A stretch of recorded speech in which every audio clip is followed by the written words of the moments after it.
Hi, I'm Rob. It's garage time.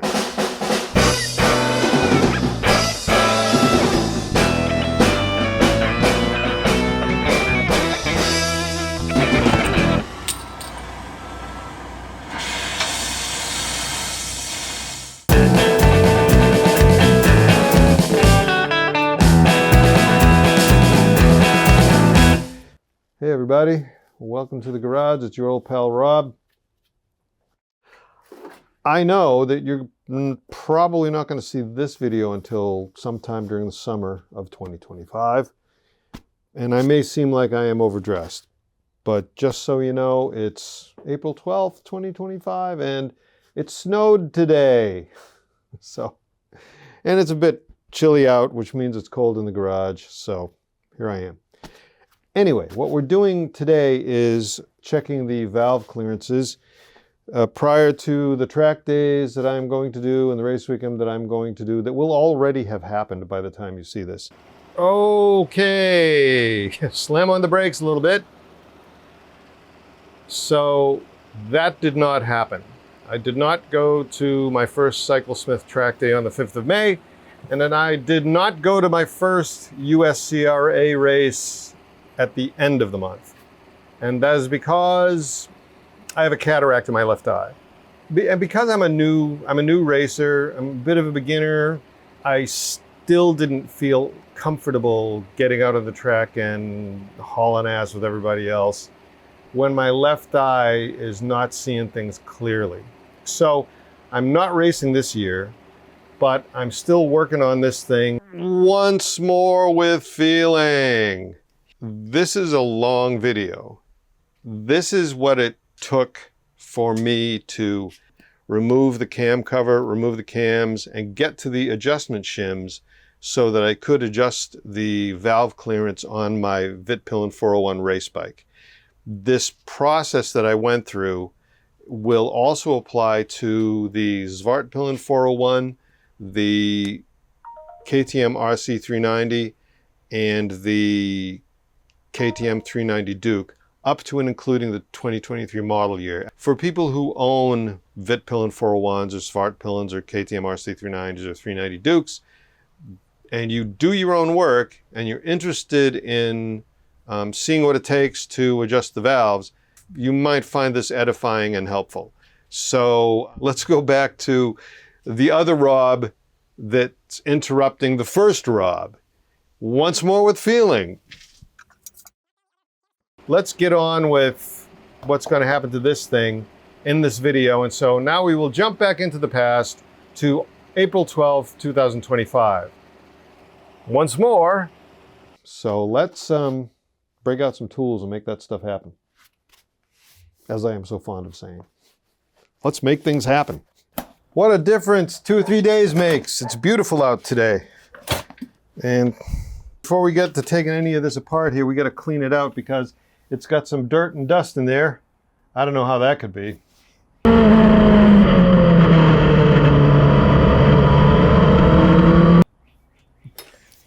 First, the hose. The air hose.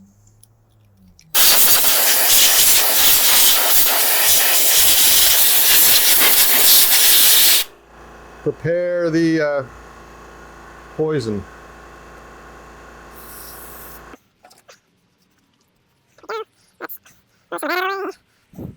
All right, so the fuel tank connector is out of the way. Let's get the spark plug high tension wire out of there. Now, I happen to know that this spark plug boot is really long. So what I'm going to do to help me along with this is I'm going to move the camera over here a little bit, undo the coil.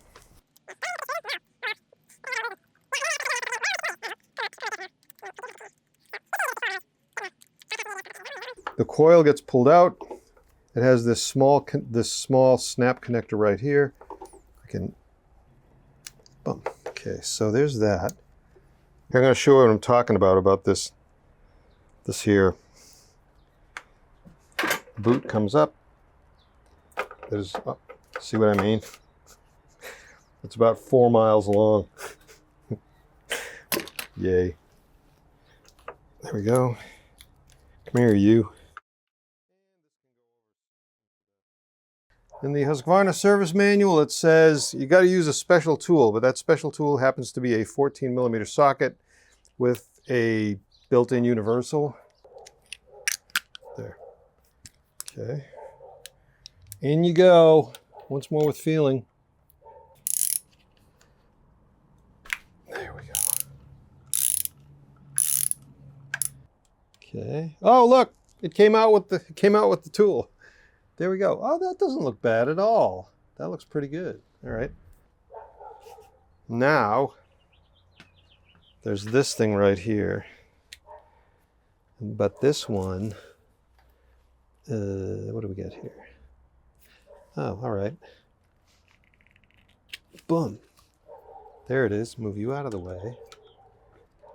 Okay, so what we're doing now is undoing that wire clip and then pulling the breather hose off of the cam cover.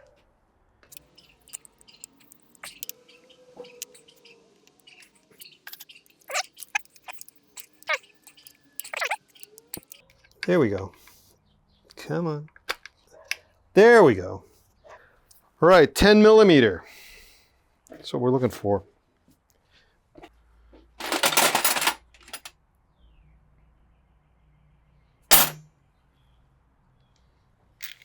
Seriously? 2 12s, 2 13s. What's this? This is, oh, 10. I think these are 10. I hope these are 10. There we go. And there we go, there's that.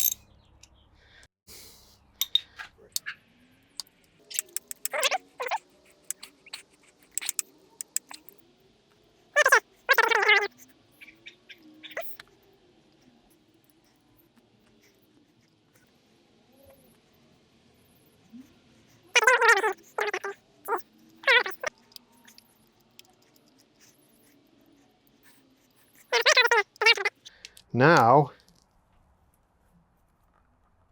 let's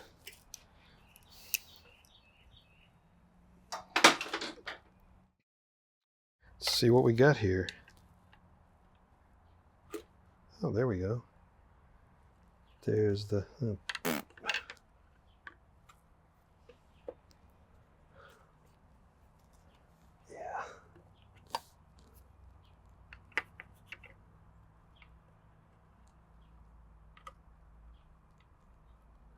There we go. Okay.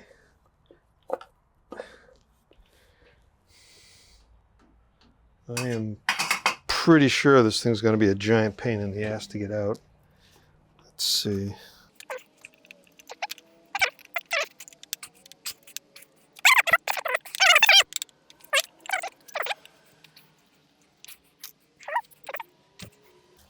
What the fuck?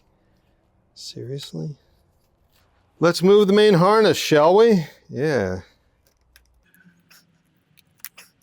This bike is packaged entirely too tightly.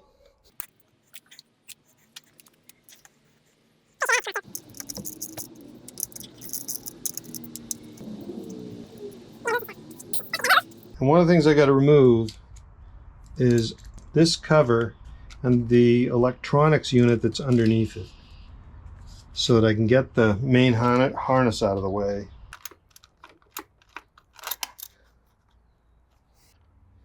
There's one nut on the back, way up at the top of this thing. Done. We lift it out. Here is an electronics unit. I don't know what it is, but it's something.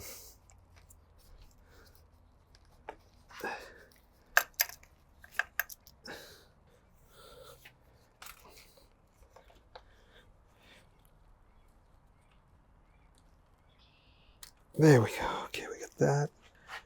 We've got this. Let's see if we can...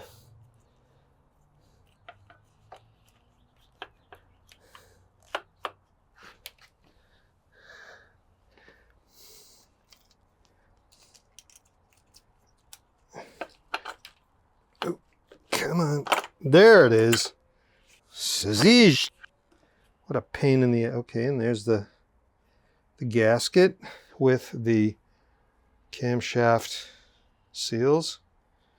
Nope, I did not tear the gasket, so yay me.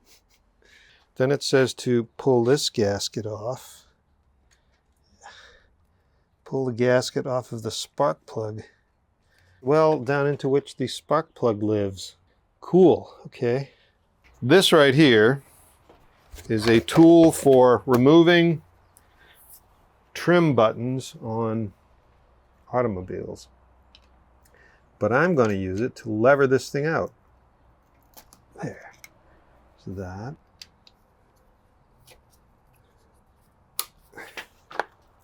There we go. Yay.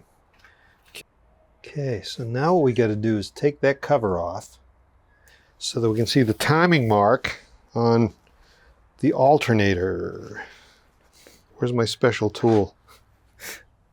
And by special tool, I mean a flat washer. And there we go. That was easy. The reason I use this flat washer, this is a 3/8 flat washer, by the way.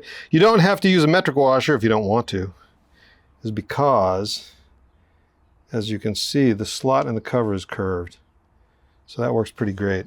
Maybe I'll put a driver, I'll weld a driver on it. You never know. Could be a thing. Okay, I'm gonna put you there for now. Right down in there, right down in that hole is where the timing mark is, which you cannot see right now. With our help of my good friend Borescope, I will show you. And I am using the actual KTM/Husqvarna official repair manual engine rotation method. No, seriously, this is what the manual tells you to do. It's like the engineers all agreed that finding top dead center should be done in the weirdest way possible. Just for laughs, I guess. Oh, look. I mean, it works, but bloody arseholes. Oh, there it is, right there. Okay, cool. Let's put it in neutral so I don't bounce it and move it around. 5, 4, 3, 2, neutral. We are right there. Now, let's look at those cams. All right, there's the mark with the runes on top. There's the other intake cam mark with the runes on top, right there, see? Timing mark, runes, runes. And here's a T right here, so that's the top. Also a T on that one for the top. There's the timing mark, and there is also the timing mark. So, good, okay, next. Just like everything else going on with this aspect of the project, as I am so fond of saying, c'est très difficile. There's only like 2 cam lobes that are even close to being accessible. Actually, let's just say there's only one that's accessible. Do I have to take the radiator out? Jesus. What a pain in the ass this is turning out to be. Okay, so anyway, I shine a light down in there. I've already got one light in there, and I happen to know, thanks to the reading of the scrolls, that the intake cam clearance is 4 thousandths to 6 thousandths. And right here in my hand, I have a 4 thousandths thick feeler gauge. And my forceps, because you see, my hand doesn't fit down there. And I don't think anybody's hand would fit down there. So let's take the minimum dimension, and we are going to work it in there with the forceps. Here we go. Okay. Uh-oh. That is not looking good. Damn it. Let's move this down a little bit more. Come on. Oh. Well, that fits.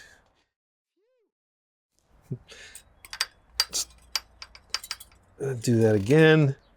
4 thousandths. We will. There it is. Yay. Well, we know it'll 4 thousandths will fit. Let's see if 6 fits. Probably not, right?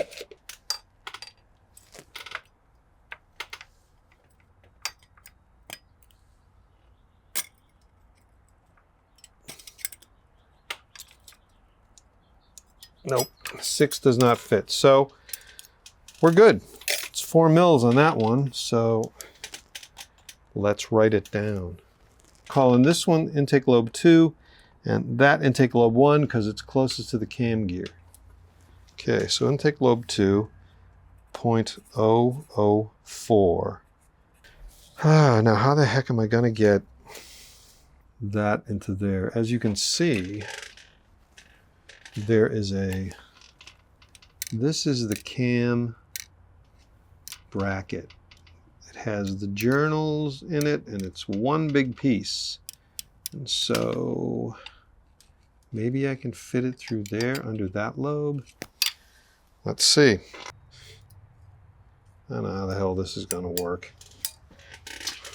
Let's find out.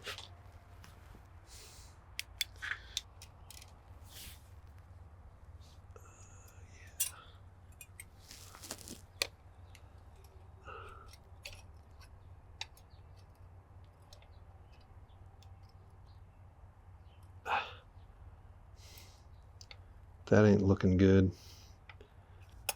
That does not seem.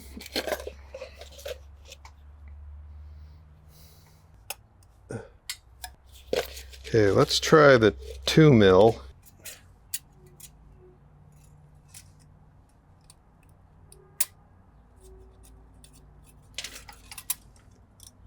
Come on. Okay. Right, so 2 is loose.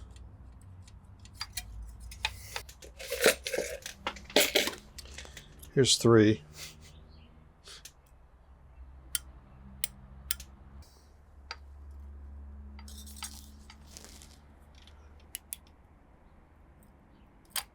Oop.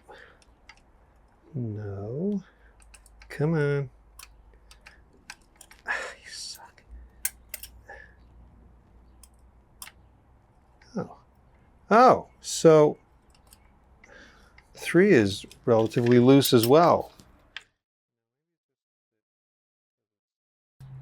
Yeah. Well, let's try 4 again. Let's see what 4 does.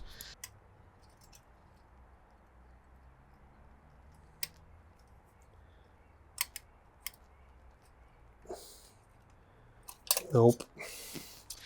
So, what we have here is that lobe 1 is at 3, which is 1 thousandths under the cold. Well, looks like that cam's getting adjusted. Okay, now, how the hell am I getting at those? Okay, so I have actually figured out a way to get feeler gauges in there so that I can check out what the clearance is on the exhaust cam. It's not great, and honestly, I should remove these. I don't know if you can see the grounds that are right here. As you may well imagine, I may have already tried this out, but don't tell anybody. So first thing we do is take a 2 thousandths feeler gauge. All right. Now,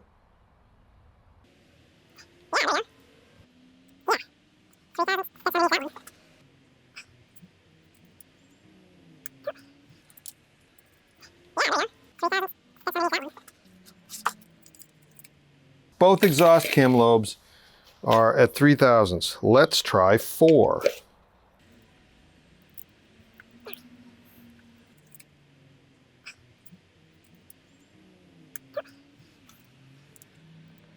Exhaust valve clearance is also 3 mils, which is 3 mils too narrow at the minimum.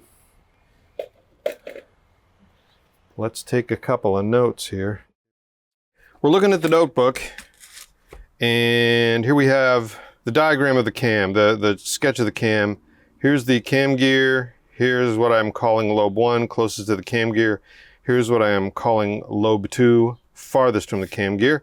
And here we have the intake, and the measured clearance on the intake was 3 thousandths on lobe 1 and 4 thousandths on lobe 2. Clearance for the intake cam lobes is 4 thousandths to 6 thousandths. Of course, so this one is below clearance. This one is out of spec. This one has to be opened up. And even though this one meets the lower valve clearance specification, as you saw when I measured it, it was very tight. It was really tight. So I'm going to open that one up anyway, because my suspicion is that over the course of the racing season, by the end of the season, this would be closed up to 3 or below. Okay, and so we get to the exhaust cam, and here we have lobe 2 measured at 3 thousandths and lobe 1 measured at 3 thousandths, which are way below the clearance specification, which is supposed to be 6 thousandths to 8 thousandths. So we definitely got to open these up. So we're at the point now where I need to take the cams out so that I can get at the shims, which are on top of the valve, on top of the tappets, rather than underneath a bucket.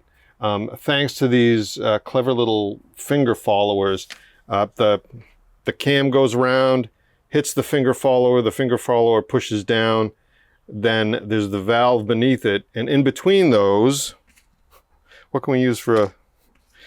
Here, we'll use this, because this is stupid.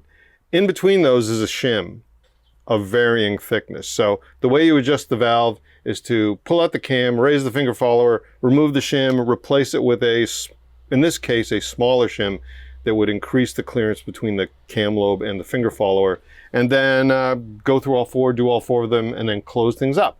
That's the path we're following. But first, we have to remove the cam chain tensioner, which looks fairly straightforward, but that manual, man. I'll show you.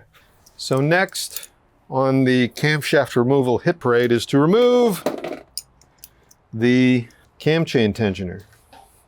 All right, there's a couple of things we got to do here. The first thing is remove this cover right here, and I'm not going to use a socket because the throttle body is totally in the way. There we go.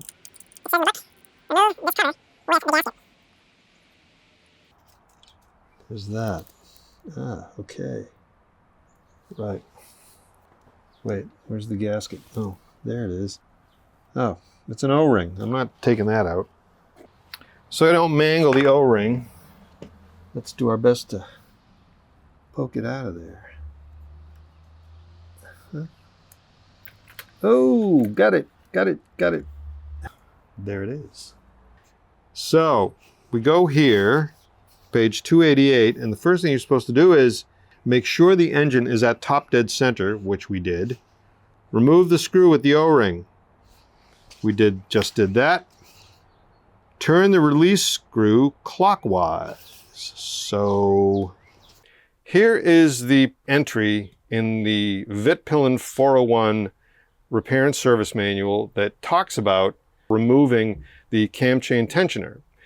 It says take out the screw and then turn the tension screw clockwise to lock the tensioner. And here's a picture of the tensioner fully retracted and locked. So yeah, that seems straightforward, except for the fact that they don't tell you, they do not indicate how many turns is it supposed to take to retract the tensioner and lock it. It doesn't say turn the screw until it stops. It just says turn the screw. And you will notice that there is a straight screwdriver blade going into the hole where the tensioner screw is. I will tell you right now, pretty much any store-bought screwdriver ain't gonna fit. So here's what I went through in order to turn that tensioner screw. Oh my God, this is such a pain in the ass. Okay, so what I had to do is make a special tool. Oh, see how narrow that is? Yeah, I tried all my other narrow screwdrivers, didn't work.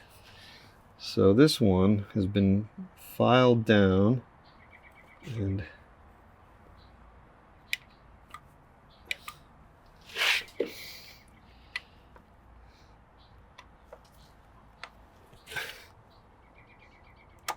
oh, there we go. Yeah. So let's see if I can bend this in a different direction. Okay, so now we have this custom screwdriver. Let's see. Here we go. It's in the slot. Oh, look at that, will you? That. Where's the other screwdriver? So I've gone back to this one because it's bent differently. And it keeps telling me to turn this thing counterclockwise. Let's pull that out of there. Go back to the other custom screwdriver.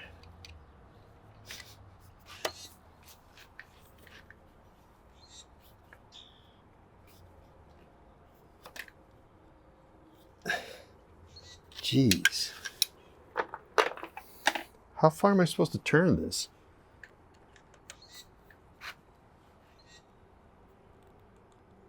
I've written tech manuals before. I've written assembly and repair manuals before, way back in the day, early part of my engineering career. And I would absolutely have shown a picture looking down in there and saying, tighten the screw, some number of turns, the screw is down inside. So what happens if I do this? It ain't gonna get locked, that's for sure. We're just gonna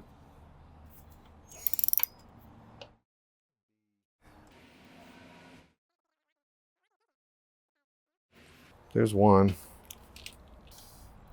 So this is not the process that is recommended in the manual.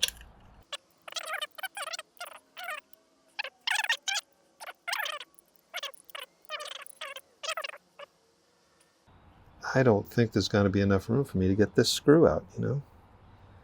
Jesus.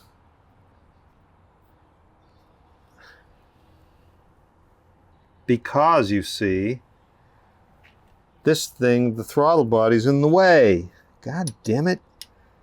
Guys.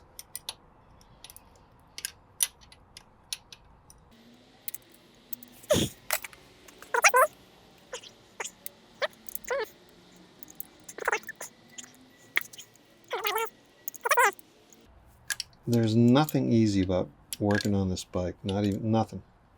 Yeah, they don't mention that the throttle body's in the way. Oh, wait. Hey, there it is. Okay. Now what do we do? Motherfucker. Seriously? Let's see how. You guys. Oh my God. And the gasket's mangled as well, so. And out comes the cam chain tensioner. There it is. Okay. Not at all like what it looks like in the... Yeah, and of course the gasket is mangled, you know, as it would be. You will notice that the cam chain is very loose. Now, the book says, loosen and remove the screws from the outside to the inside. Oh, okay, all right, from the outside to the inside. Let's do the one that is the most inaccessible. That's this one right here. So, There we go. How the hell am I gonna torque these things? I don't know. And there goes the hand. There we go. From the outside to the inside, you say.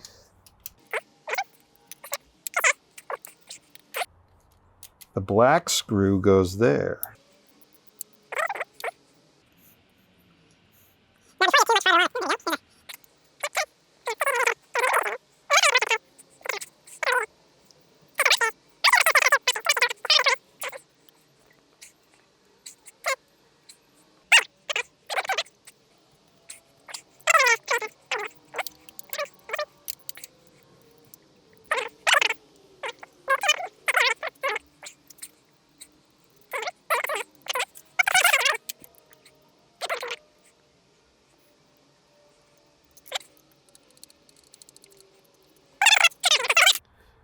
Put you in here like so.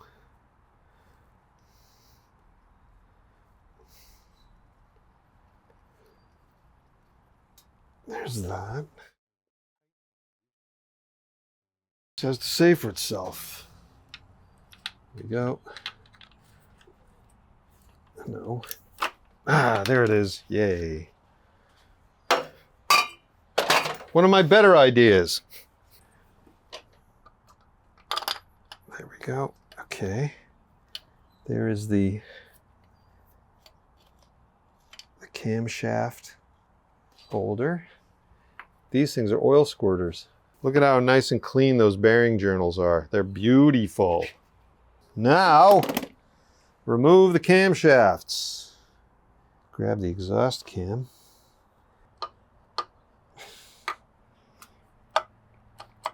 Oh, there we go. Okay, the exhaust cam. How about that? Then now what we got to do is make sure this thing doesn't drop down into the engine, because I've had that happen before and it's a giant pain in the butt. Okay, so yeah, thing I like to say here, I've got a piece of 1/16 inch ER70S-2 welding wire. No, I do not know what that means. And what I'm going to do is make a hook. Make a hook for the cam chain.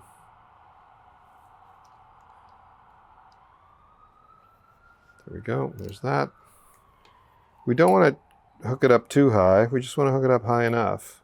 So what we're going to do is bend it right there. Then we put you in here, lift the cam chain up. You hook you and hook the cam chain on you, drop you into place. Then we take the intake cam and do the same thing as we did with the exhaust cam. Lift it up at an angle. Come on. And pull the chain. Whoops. That goes in there. This goes off the gear. Careful of the chain. And there's the intake camshaft. Now, before I let go of this thing, let's make sure that it's still on its hook. And let's squeeze that hook closed a little bit. There. The cam chain is now safe from falling down into the engine. Let's pull it up. Grab one of my spotting flashlights, which will also be greasy AF. Take a look down in there. Yep, there it is. The cam chain is on the cam gear. So what we're going to do is bend it like this.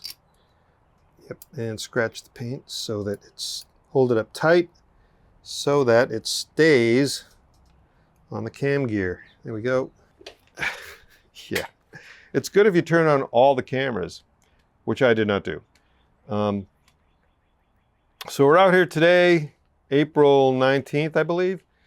And what I'm doing right now is removing the adjustment shims for the camshafts. These shims go underneath the rocker arms. show you one which I have already removed. I've already taken out the intake shims. There's the rocker arm. The shim goes in that little pocket right there. Let's lift up this rocker arm. There we go. There's the shim right there. You see the difference? The little pocket, whoops, the little pocket, there's the top of the valve stem. There's the adjustment shim. And what I will do now is take out that exhaust cam shim. What I have done is gotten some storage bags, each one marked with the appropriate shim number, each one marked with the appropriate cam lobe, and the shim for that cam lobe goes in the bag. So we've done 2. Then I grab my biggest extension magnet and, okay, rocker arm goes up and the magnet goes in. Up, hear that click? That is the adjustment shim clicking its way onto and done. The shim is out, and what you will see here, there's the shim attached to the end of the magnet. Now, I don't want to magnetize this shim by sliding it across the magnet, so I will take the bag, put it right here so that it is open, then take my pliers, grab the shim, and just gently peel it off the magnet, put the magnet somewhere else, drop the shim into the bag. There we go. And here we have the shim for exhaust lobe 1, safe. Oh, that says 2 something 2.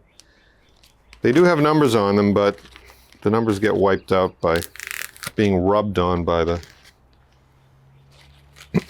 rocker arm. Into the bag you go. Boom. There we go. Okay, we have all 4 exhaust shims out. Good. Yeah, these things are supposed to have numbers on them, but I do not see any. So I'm going to have to measure them with the micrometer, record it in my notebook, and then all will be revealed. Alrighty then. So here we have our bag for intake lobe 1. There's the intake lobe 1 shim. Now we're going to take it out and measure it.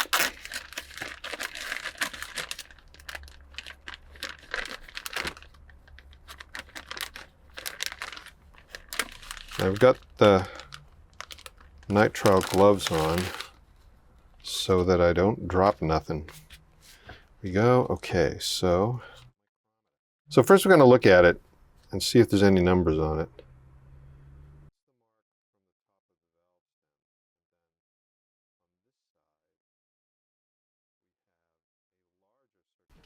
So, micrometer set to 0. Let's open it up and close it. Oop, open it up a little more and then close it.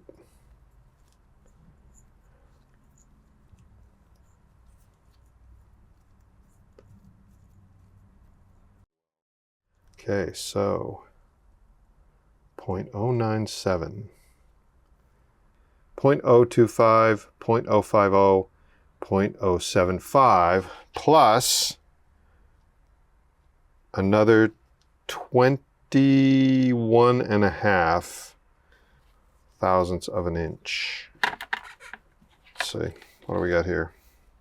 So what I say, 0.075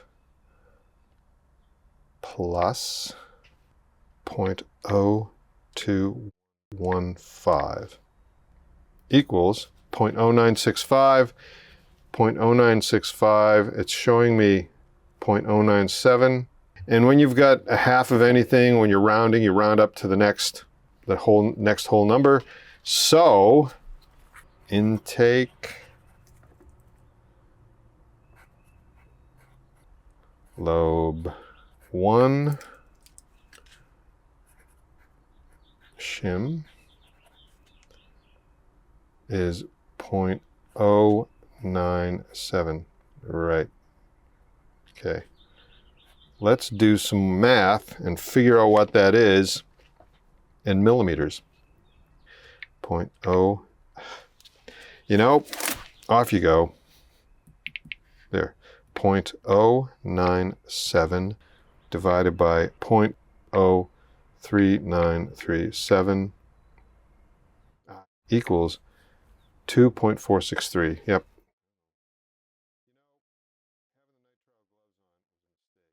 2.463. Now we check our work. 0.097 times 25.4 equals 2.463. So we've checked our work. This shim for lobe number 1 intake is 2.463 millimeters thick, or 0.097 of an inch. Okay, so we've done intake lobe 1. We know that it's 0.097 inches, or 2.463 millimeter. Let's place this aside, put it over here so we know that we did it, and then go get intake lobe 2. Come here, you. And do the exact same thing, minus making those mistakes because of the nitrile glove that was on this hand. Okay. I'm not going to show you the rest of these, but we will talk about the results. Everything looks good. So now we have replacement shims. These are 2.4 millimeter. This one is 2.35 millimeter. Good. And here we have 2 cam chain adjuster shims. So we're going to put these right here in the top. So I have 2 new tools here. I have a smaller diameter magnet, and I have a pointy wooden stick. What I am doing right now is cleaning the oil out of the spark plug hole, because oil did get down in there, and even though oil getting down into the cylinder isn't a terrifically bad thing, I would prefer that the spark plug hole was clean. And I do see the O-ring looks good.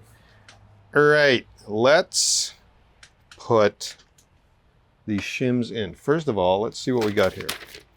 Let's do exhaust first. Lobe 1, lobe 2. Exhaust 1. So 2.413, 2.34 on the intake.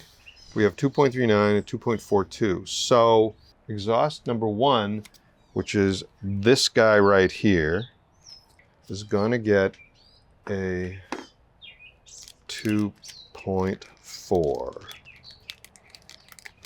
So we take the 2.4 and we hold it for dear friggin' life so we don't drop it on the ground, because that would suck. Stick it to the magnet. Boom, there it is. Use the wooden stick to lift up the rocker arm. Place the shim in the tappet hole and, whoops, come on. Press it down and lift the magnet away. And there is the shim right there. Good. Okay, let's close that rocker. Good, got one in. And my method worked. Yeah, my method worked. Super duper. All right, next, exhaust 2 is 2.34. Intakes 1 and 2 are both 2.39 and 2.42, so they both get 2.4s. Exhaust number 2, right over here, gets the 2.35. So we take the 2.35 shim. Oh, there's the magnet, and there's the pointy wooden stick. In we go.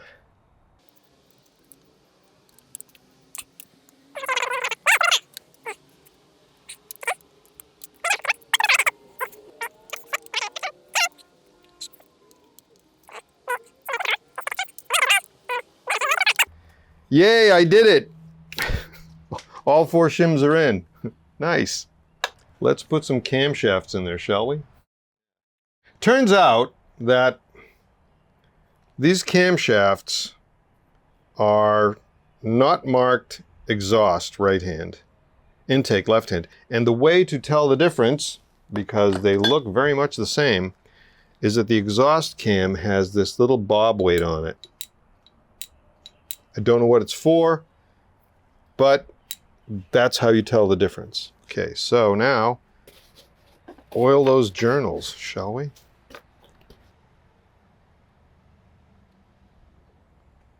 There we go, and there we go. Very good. Cool. Yeah. There's that. Put it in place with the timing marks placed correctly. Then we will grab the chain and oh well, so much for the lamp, right? Hold the chain, much like hold on to the chain for dear life. Then we bring it over here. No.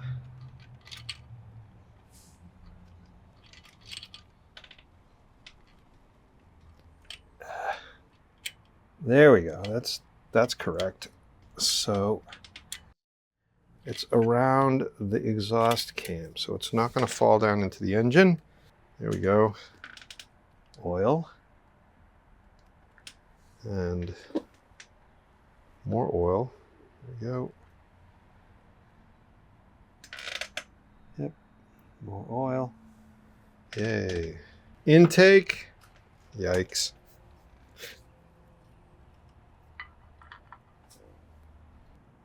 As I recall, I had to tilt this thing, didn't I? Yeah.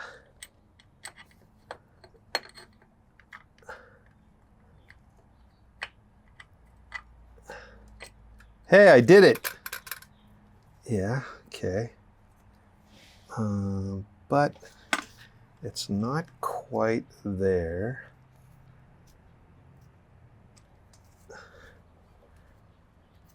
Let's pick it up. Come on. Come on. Yeah.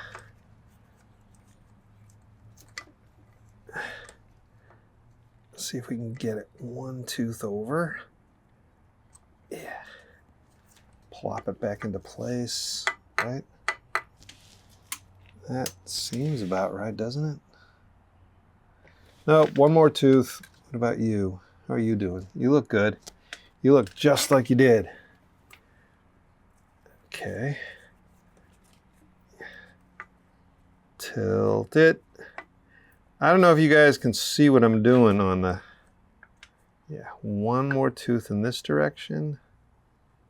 Yeah, there we go. How does that look? Ah, that looks perfect.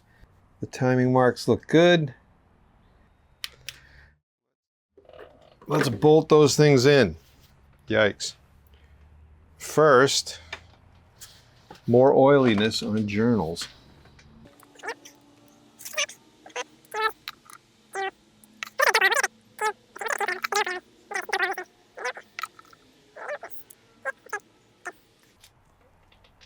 In you go.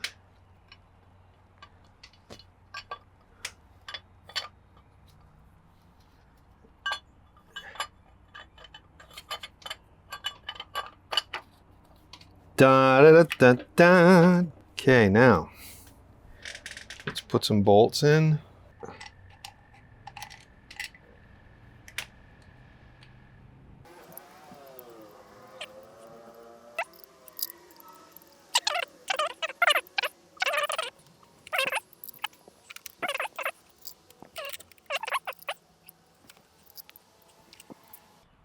There are two black bolts, this one and this one. Hopefully you can see where I'm pointing. The two hollow locating dowels are here, and the black bolts go in those holes.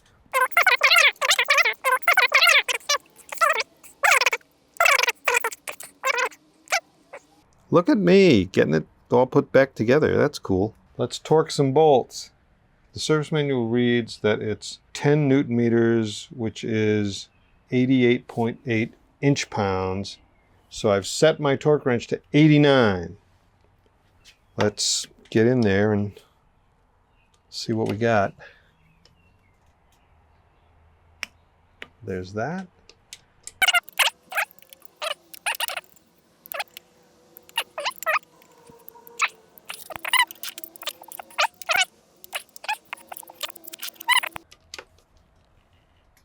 Good, and also good. Okay, so everybody's torqued. Now we are going to put the cam chain tensioner back in.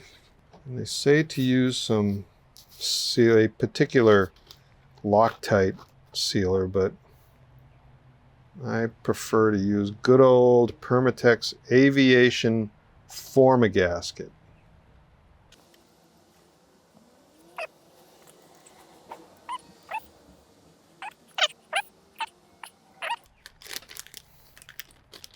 Take one of these out. One. And then what we're going to do is down in there, I don't know if you can see that slot, that is the lock for the tensioner. There is, in fact, a groove, and we're going to put it in that groove.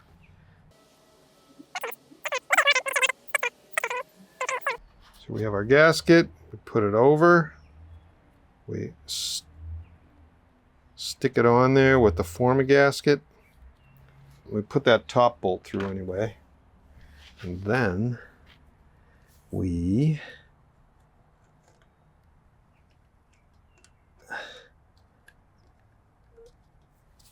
pop it into the hole. There it is. Where's the...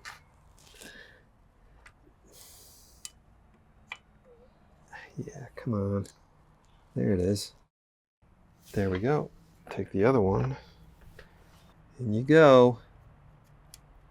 These are supposed to be torqued to some amount, but that is so not going to happen.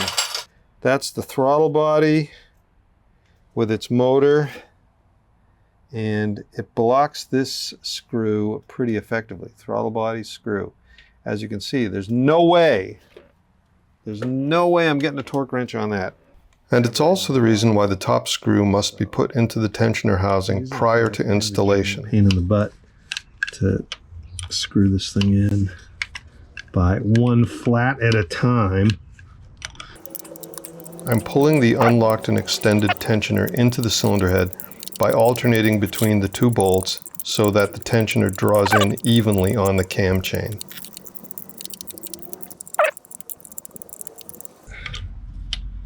Try not to strip them out. That feels pretty good.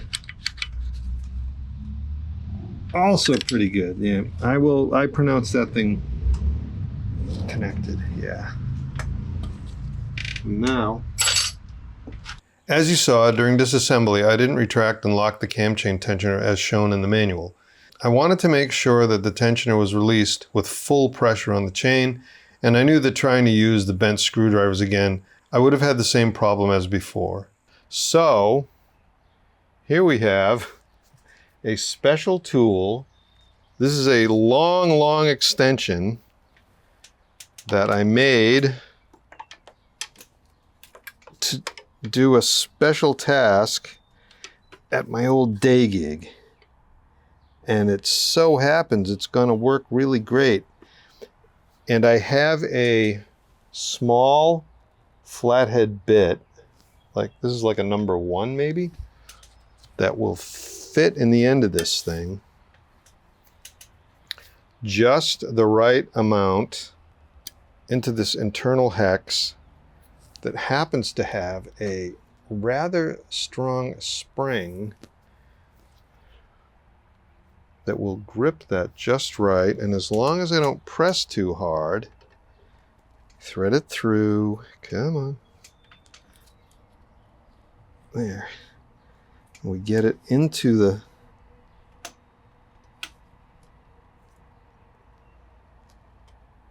there. And we turn it counterclockwise.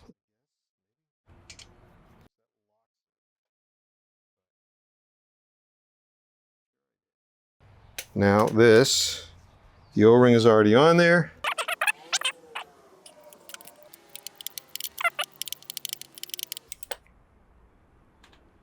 There. Okay, the cam chain tensioner is all set.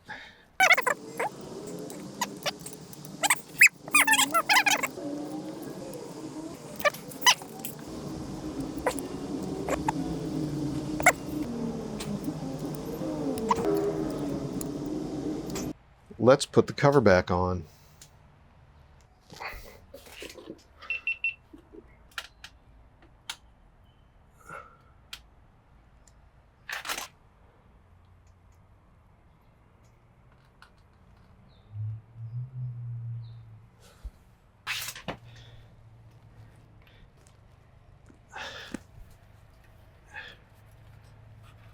There we go.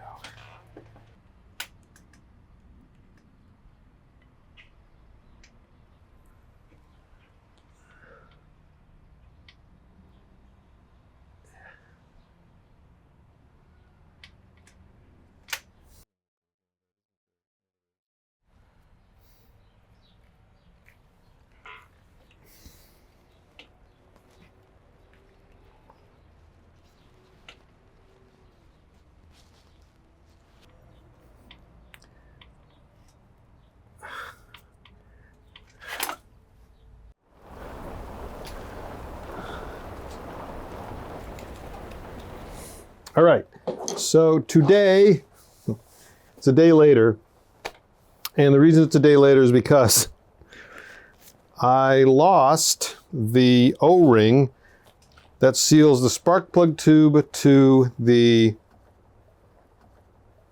cam cover right there.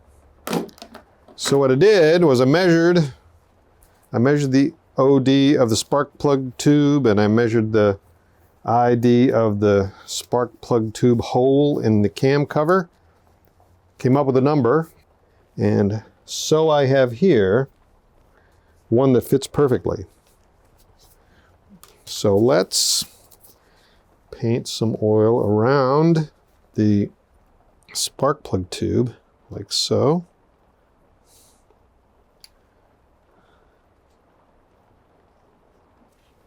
And then we take the O-ring and we'll put a little bit on that just because we can. There we go. And then on you go.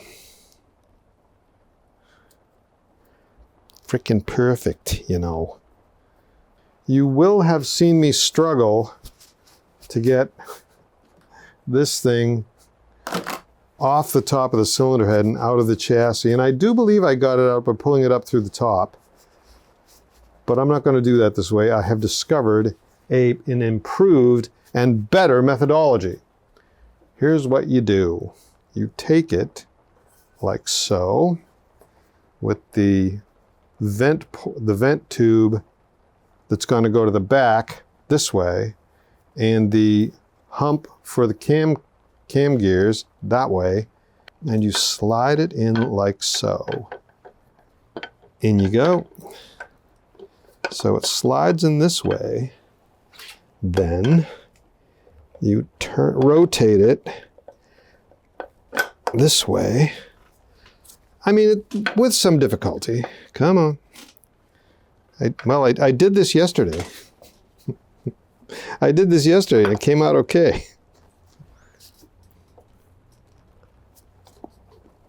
There we go.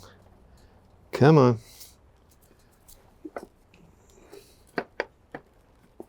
There we go. We are almost there. There. Now what I got to do is make sure that the camshaft cover seal is correctly positioned underneath the cam cover. No, it is not. This is a job for borescope. There it is right there. That looks pretty good. And it looks good right there. No, it's not.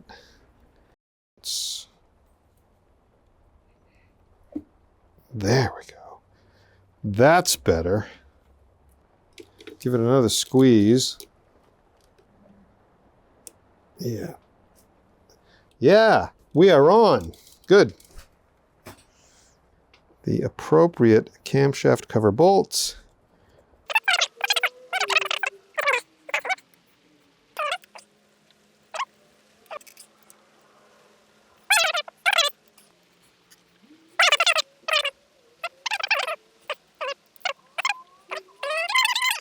Now, the scrolls. The service manual says that the cam cover bolts should be 12 Newton meters. And my torque wrench has a setting of 12.09 Newton meters, which is good enough for me. There's that one. I hate torquing things with a universal, and at this juncture, I have no choice. Good. Then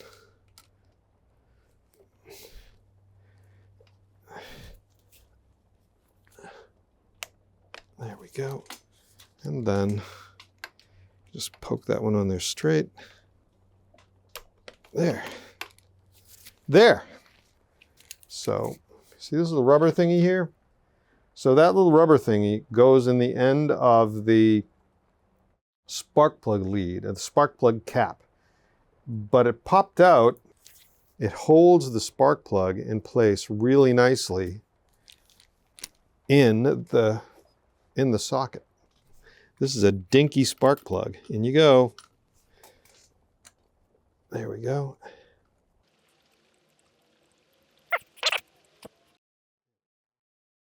And because I am a giant nerd, it so happens that the spark plug gets 15 Newton meters. So 13.73.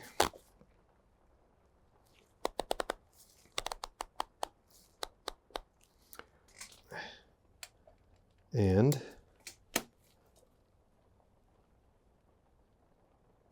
there we go.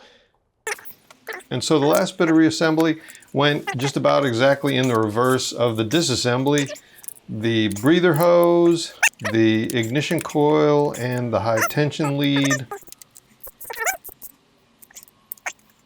The aptly named big brown connector.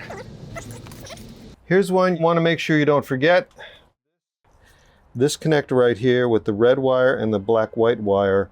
That goes to the cooling fan, goes to the fan motor. And then this connector right here, it's got a black-white wire, what looks like black-white, could be black-yellow, and then it's got a yellow-gray wire. So it does not intuitively belong with a red and a black-white, but that's where it goes. And if you don't connect it, the fan will not turn on when you go to do a test run. Ask me how I know.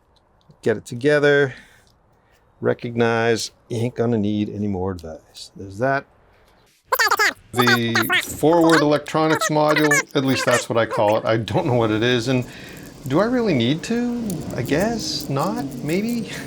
Zip tying the ignition switch wires back into place.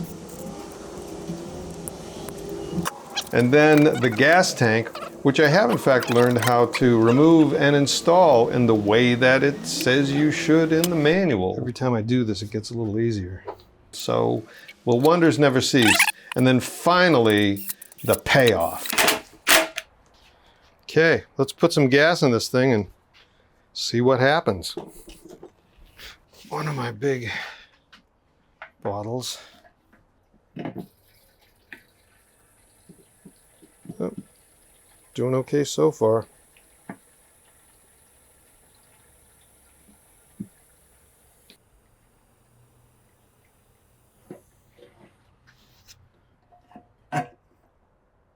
That's enough. That's enough for now.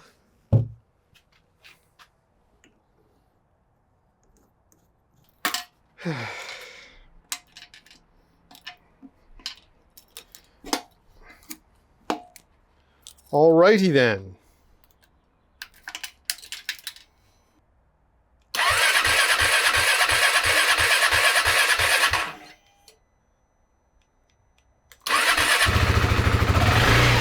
There we go.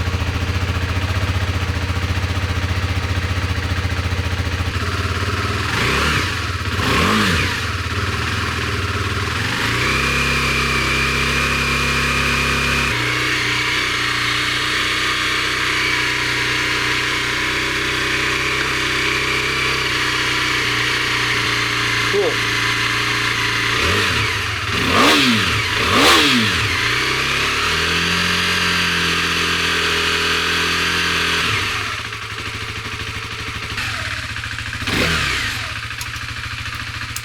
Punto final. Now, now we're going to leave it alone. So yeah, worked great. The valves are adjusted. Everything's all back together. It started up and ran just like it's supposed to. So I count this as a win. And so, as I am so fond of saying, thank you for watching. I hope you enjoyed the video. And please like and subscribe. And I'll see you around the channel. Once more with feeling. 1, 2, 3, 4.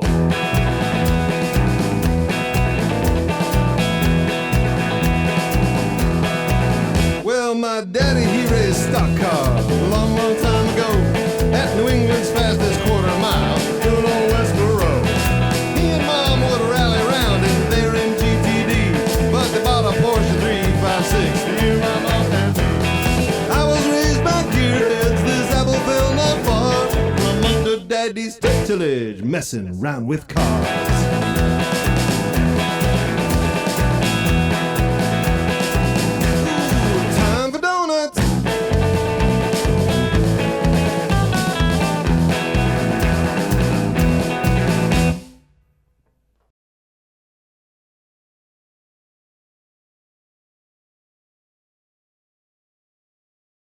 Once more with feeling. Knock down the other camera stand. Hopefully any of that made sense.